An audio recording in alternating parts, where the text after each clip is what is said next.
வரதட்சணையா பணம் வாங்கிட்டு வா, சீர் வாங்கிட்டு வா, என் பொண்ணை டார்ச்சர் பண்ணி என் பொண்ணை அடிச்சு துரத்தி விட்டு. ஹாய் ஃப்ரெண்ட்ஸ், எல்லாருக்கும் வணக்கம். பாண்டியன் ஸ்டோர் சீரியல்ல நாளைக்கு எபிசோட்ல என்ன நடக்க போகுது அப்படின்னு தாங்க இந்த வீடியோல பார்க்க போறோம். சரவணன் வந்துட்டு பழனி வேலை போய் மீட் பண்றாரு. அவர்கிட்ட தனக்கு நடந்த பிரச்சனை எல்லாம் சொல்றாரு. எனக்கே கஷ்டமா தான் இருந்துச்சு மாப்ள அப்படின்னு சொல்றாரு. இல்ல மாமா, நான் எப்பவுமே என் தம்பிகளுக்கு முன்னாடியே உங்ககிட்ட தானே எல்லா விஷயத்தையும் ஷேர் பண்ணுவேன். ஆனா இப்ப பாரு, உன்னை வந்து பார்த்து பேசக்கூட முடியலையே அப்படின்னு சொல்லிட்டு பேசுறாங்க. சரி நீ வா, உள்ள வா, கடைக்குள்ள வா அப்படின்னு சொல்லிட்டு கடைக்குள்ள கூப்பிடுறாங்க. அப்போ ஒருத்தவங்க வந்துட்டு, நீங்க என்ன இந்த கடையில் நிக்கிறீங்க அப்படின்னு கேக்குறாங்க. ஏன், என் மாமா கடை தானே, இங்க நிக்கிறதுல என்ன தப்பு அப்படின்னு சொல்லிட்டு சரவணன் கேக்குறாரு. அதுக்கப்புறமா அவங்களும் கிளம்பி போயிடுறாங்க. அது இவர் வந்துட்டு சொல்றாரு, வெளியே எங்கேயாவது போலாம் அப்படின்னு சொல்றாரு. சரி வா போலாம் அப்படின்னு சொல்றாங்க. கடையில நான் போயிட்டு கதிரையும் கூப்பிட்டு வர இருங்க அப்படின்னு சொல்லிட்டு சரவணன் சொல்றாரு. கதிர்கிட்ட போய், நீ வா நம்மளும் போலாம், மாமா கூட எங்கேயாவது வெளியே போலாம் அப்படின்னு சொல்றாரு. சரி வாங்க போலாம்னு சொல்லிட்டு 3 பேரும் போறாங்க. போய் கொஞ்சம் ஃப்ரீயா பேசிட்டு அதுக்கப்புறமா சரவணன் வந்து ஒரு முடிவு எடுக்கிறாரு. லாயர் கிட்ட போய் பேசிட்டு, என் ஒய்ஃப்க்கு வந்துட்டு இப்படி இந்த பிரச்சனையெல்லாம் சொல்லிட்டு டைவர்ஸ் நோட்டீஸ் அனுப்பணும் அப்படின்னு சொல்றாரு. லாயரும் ஓகே அப்படின்னு சொல்லிட்டு அதுக்கு ரெடி பண்ணிடுறாங்க. ஆனா இந்த விஷயத்தை எதையுமே வந்து வீட்ல யார்கிட்டயுமே ஷேர் பண்ணல சரவணன். டைவர்ஸ் நோட்டீஸ் அனுப்புனதுக்கு அப்புறமா வந்துட்டு அவங்க அப்பா கிட்ட சொல்றாரு, பாண்டியன் கிட்ட. அப்பா, நான் வந்துட்டு இப்படி டைவர்ஸ் நோட்டீஸ் அனுப்பிட்டேன் அப்படின்னு சொல்றாரு.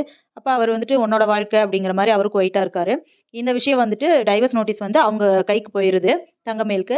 அவங்க அழுகுறாங்க. நான் கூட சும்மா தான் சொல்றாங்கன்னு நினைச்சேன், நிஜமாவே டைவர்ஸ் நோட்டீஸ் அனுப்பிட்டாங்களே அப்படின்னு சொல்லிட்டு அழுகுறாங்க. அப்போ அவங்க அம்மா எல்லாருமே பார்த்துட்டு, இரு நான் பார்த்துக்கிறேன் அப்படின்னு சொல்லிட்டு போலீஸ் ஸ்டேஷன் போறாங்க. தங்கமேலோட அம்மாவும் அப்பாவும் மட்டும் போறாங்க. போயிட்டு, இப்படி என் பொண்ணை வந்து வரதட்சணை கேட்டு கொடுமைப்படுத்தி டைவர்ஸ் நோட்டீஸ் அனுப்பிட்டாங்க, என் பொண்ணை அடிச்சு என் வீட்டுக்கு அனுப்பிட்டாங்க அப்படின்னு சொல்லி சொல்றாங்க. எப்பவுமே போலீஸ் வந்துட்டு லேடிஸ்க்கு தான் ஃபேவரா பண்ணுவாங்க. அது மட்டும் இல்லாம இப்படி வீட்டுக்கு அனுப்பிட்டாங்க அப்படின்லாம் சொல்லவுமே அவங்களும் சரி கம்ப்ளைண்ட் கொடுங்க அப்படின்னு சொல்லிடுறாங்க. கம்ப்ளைண்ட் கொடுக்கும்போது யார் யாரெல்லாம் கொடுமைப்படுத்துனாங்க அப்படின்னு சொல்லிட்டு அங்க ரைட்டர் கேட்குறாங்க. அப்ப இவங்க வந்துட்டு, எல்லாத்து பேரையும் எழுதிக்காங்க, அவங்க ஃபேமிலியில இருக்கிற எல்லாருமே அப்படிதான் பண்றாங்க அப்படின்னு சொல்றாங்க. அதாவது கோமதி, அரசி, ராஜி எல்லாத்தையுமே சொல்லிடுறாங்க. கரெக்டா போலீஸும் இங்க வீட்டுக்கு வந்து பாக்குறாங்க. பார்த்துட்டு இவங்க 3 பேத்தையுமே அரெஸ்ட் பண்ணிடுறாங்க. அதாவது கோமதி, ராஜி, அரசிய. நீங்க தான் இப்படி மருமகளை கொடுமைப்படுத்துறீங்கன்னு சொல்லிட்டு, எதுக்கு அரெஸ்ட் பண்றீங்க அப்படின்னு சொல்லிட்டு அவங்களும் சத்தம் போட்டுருக்காங்க. இங்க இவங்களை அரெஸ்ட் பண்ணிட்டு அங்க கடையில போயிட்டு பாண்டியனே அரெஸ்ட் பண்ணிடுறாங்க. அவரும் எதுவும் பதில் சொல்லாம போயிடுறாரு. அதுக்கப்புறமா வந்துட்டு வீட்டுக்கு அவங்க அவங்க எல்லாத்தையுமே போலீஸ் ஸ்டேஷன் கூட்டிட்டு போயிடுறாங்க. நீங்களே தான் பேசிட்டு இருக்கீங்க, சம்பந்தப்பட்ட பொண்ணை வர சொல்லுங்க அப்படின்னு சொல்றாங்க. அப்ப தங்கமயிலையும் கூட்டிட்டு வராங்க.